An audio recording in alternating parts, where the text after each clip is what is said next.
Welcome to another Thunderous Applause production. You're watching the Real Pawnee, where we bring you news reviews from four average Joes, giving you our opinions, reviews, information as best we can from the news that's happening around us. So, who wants to get started? All right. Well, here's some more fairly local news. This comes from Indianapolis. This is entitled Indiana EMS Don't Drink and Scoot. This is in reference to Indianapolis has started to allow they've partnered with this company to put scooters on the street as a means of transportation. So you download the app, that's how you pay for it, and then you, after the transaction's complete and you accept the terms of agreement, they just leave them everywhere and I trip over them. Exactly. And, well, this has actually been, this has been a controversial issue in Indianapolis because, there's been recordings and incidences, rather, of people who have been hit on the scooters or who are driving them on the sidewalks and endangering other pedestrians.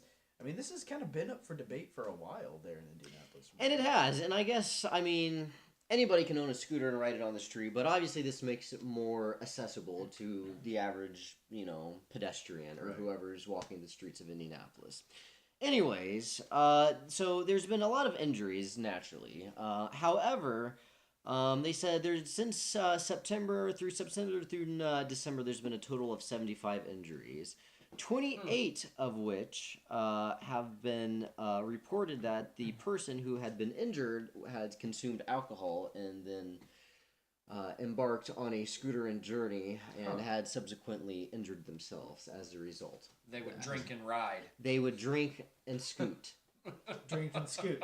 Right. Now, these are electric scooters. These aren't just, your old-fashioned, push pedal, whatever scooters. Yeah. So how does that fall in the law? Is that considered drunk driving? At least public intoxication. Well, I know if right? you're on a bicycle in some places, it can be considered. Okay, well then I would assume that or that a is boat. too. Right. Well, definitely a boat. Yeah. That's true. Yeah. That's interesting. But at what point does a motor have to be strong enough for it to be considered? Well, you said a bike, so I assume no motor at all. If a biking. Some type of vehicle. Yeah. Then. So anything other than walking. Roadways, I think. Yeah. Okay. So would that technically considered a driving under the influence? Would that be like a DWI? I'm no attorney, but I've heard cases of people on bicycles getting OWIs because it's operating while intoxicated. They aren't driving. Right. But don't quote me on that. I won't quote you on that. Yeah. it's like what is it? The YouTube video of, I think his name was Steve Jessup, right? Driving a scissor lift. Yeah. Classic. It's a classic right there. So, and now Steve it's Jessup is a YouTube sensation. Check him out. And now it's just the case is now electric scooters. It is, evidently. Have they mentioned in the article any type of means forward or what their ideas are in the future for this?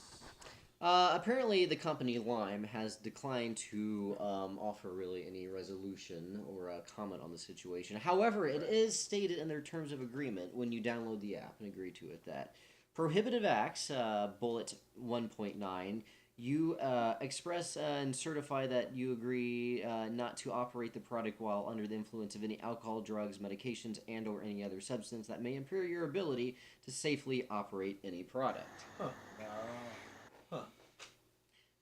Well, so obviously it's a violation of their terms of agreement for using that, but it ultimately fell back on the operator. Yeah, there's only so much a term of agreement can do, though. Everybody just clicks. A lot of data ones can strip you of all your privacy. That's right. But they can't physically show up and make you not drive an electric scooter. Did it mention anything about insurance? Insurance of the company or anything like that? Not that I'm aware of. If you were to, smash into a vehicle and cause damage, would it be? Would you be liable, or the company be liable, or is the person who got the car damaged kind of SOL? I would imagine that maybe they would get like a right of way, so if they hit somebody, unless maybe they're intoxicated, it would be the fault of the driver of the car. I mean, it would be under the same as a bicycle. They should abide by all the laws and follow traffic. Very true. Very true. How is a bicyclist or even a motor scooterist, let's say, how are they defined? I mean, they're not defined as pedestrians, are they? Or I don't know. That's interesting. As far as I know, they got to follow the same traffic laws as with a bicycle, as you would with a car. Mm-hmm. So, I don't know. Yeah. That's an interesting story. I like that. Interesting. Yeah, it's something to think about. Brings about a lot of questions, though. Sure, absolutely. Well, why don't you go on ahead with our next one and speak All up right. loud and clear for everybody? So here we go. This one is coming to you from the Indy Star out of Indianapolis. A little more lighthearted, but I thought it was kind of interesting and fairly neat. The title is this: Hot Property. Old downtown firehouse has lots of perks, but not the one you'd most expect. So it turns out this individual named Randy, and I won't mention the last name, his wish list for a home, it claims, seemed impossible to fulfill. Because he wanted to live downtown, but he wanted space for toys and activities and things like that. So he decided that the best situation would be to acquire an old firehouse. Okay. That is an awesome idea. It is a great idea. Yeah, that's a great idea. So he actually turned an old, Indianapolis Fire Department firehouse. He acquired it and turned it into a home, and the pictures are phenomenal. It's fairly lavish. Among the toys that he wanted to make sure that he could keep a hold of were an antique car and a vintage wooden motorboat. Mm-hmm. Which sounds nice. Awesome. Like a Chris Craft? This sounds, I don't know. It's like one of those Italian ones that are like super nice. The picture shows a really nice motorboat, but also a really cool looking, I think it's a Mercedes in the background, one of those classic kind. So, pretty impressed.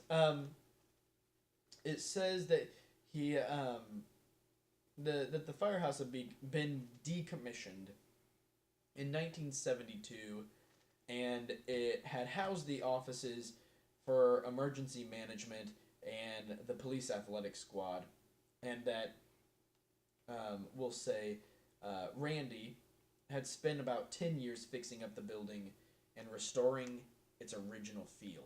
So that's really neat. The thing is that when he was actually building his house there, he wanted it to have some of that rustic, historic... That original character. Yeah, character to it, which is really awesome.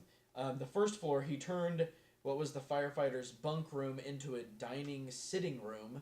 Awesome. A room off the bay had been a squad room, and it now houses Barnes pool, or the individual's pool table. So this guy has a pool table. I mean, he's got a kitchen, he's got showers, he's got sitting rooms, he's got room for the toys now. The basement. More importantly, he has a pole. Yeah. That's what I was waiting on. I've been waiting on that. That is the most important part. Does he have the pole? The basement, where the firefighters used to cook and eat, he actually used for an Airbnb. Very smart. Which is awesome. I'll have to stay there sometime. Just to sort of summarize. Yeah, I like that idea. That'd be cool. Yeah. So just to sort of summarize, real quick, the address is located on 11th Street in downtown Indianapolis. I won't give the complete address, but if you're interested, go find it. It has 4 bedrooms, a second master, 5 baths, climate-controlled garage, of course.